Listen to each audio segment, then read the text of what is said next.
திருப்பூரில் தமிழக இளைஞர்கள் தாக்கப்பட்ட சம்பவத்தில் வடமாநில தொழிலாளர்கள் 2 கைது செய்யப்பட்டிருக்கிறார்கள்.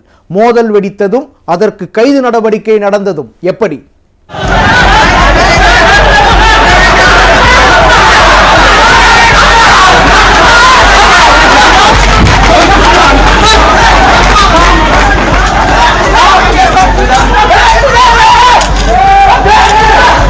போதையில் இருந்த தமிழக இளைஞர்கள் மீது வடமாநில தொழிலாளர்கள் துரத்தி தாக்குதல் நடத்தும் காட்சிகள்தான் இவை. இரு தரப்பினரிடையே ஏற்பட்ட தகராறின் பின்னணி என்ன? திருப்பூர் அனுப்பர்பாளையம் திலகர் நகரில் செயல்பட்டு வரும் பனியன் கம்பெனியில் வடமாநில தொழிலாளர்கள் ஏராளமானோர் வேலை செய்து வருகின்றனர்.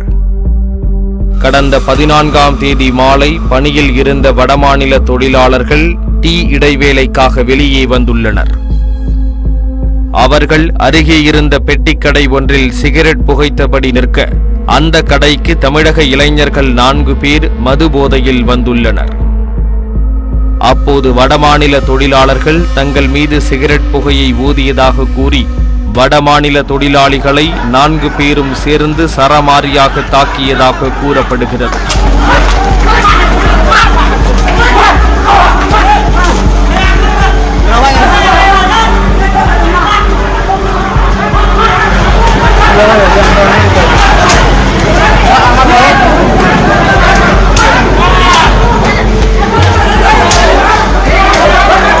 இதனை கண்ட வடமாநில தொழிலாளர்கள் ஒட்டுமொத்தமாக திரண்டு வந்து 4 தமிழக இளைஞர்களையும் துரத்தி அடித்தனர். ரோந்து பணியில் ஈடுபட்டிருந்த வேலம்பாளையம் போலீசார் அப்பகுதி வழியாக வந்ததால் தமிழக இளைஞர்கள் தப்பினர். தகராறு நடைபெற்றதை அங்கிருந்த நபர் ஒருவர் வீடியோவாக எடுத்து வெளியிட அந்த வீடியோ வைரலாக பரவி பதற்றத்தை ஏற்படுத்தியது. இந்நிலையில் தமிழர்களை தாக்கிய வடமாநிலத்தவர்கள் மீது நடவடிக்கை எடுக்க கோரி தமிழக பனியன் தொழிலாளர்கள் மாவட்ட ஆட்சியரிடம் மனு கொடுத்தனர். சம்பவம் நடைபெற்ற திலகர் நகர் பகுதியில் திரண்ட தமிழக தொழிலாளர்கள் 200க்கும் மேற்பட்டோர் ஒன்று கூடி கோஷங்களை எழுப்பி போராட்டத்தில் ஈடுபட்டனர். வடமாநிலத்தவர்கள் மீது உரிய நடவடிக்கை எடுக்க வேண்டும் என 200க்கும் மேற்பட்ட தமிழக தொழிலாளர்கள் திருப்பூர் மாவட்ட ஆட்சியர் அலுவலகத்தை முற்றுகையிட்டு ஆர்ப்பாட்டம் நடத்தி மனு அளித்தனர். விவகாரம் பெரிதாக உருவெடுப்பதை புரிந்து கொண்ட போலீசார் உடனடியாக நடவடிக்கையில் இறங்கி பதற்றத்தை தணித்தனர்.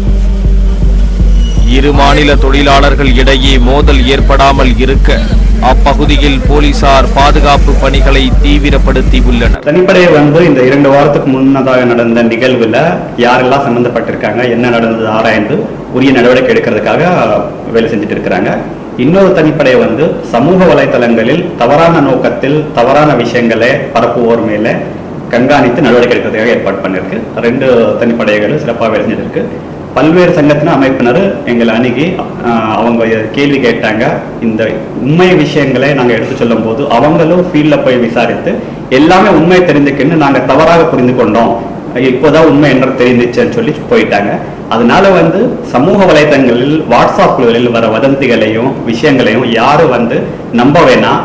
இந்த வீடியோ பதிவு மட்டும் பார்த்து அவங்களுடைய கருத்துக்களை யாரும் தெரிவிக்க வேண்டாம். உண்மை விஷயங்களை தெரிந்து கொண்டு இந்த பிரச்சனை பெருசாக்க வேண்டிய அவசியம் இல்லைன்னு நான் தெரிவித்துள்ளேன். தீவிர விசாரணையை தொடர்ந்து பீகாரைச் சேர்ந்த ரஜத்குமார், பரீஷ்ராம் ஆகிய 2 பேரை போலீசார் கைது செய்தனர்.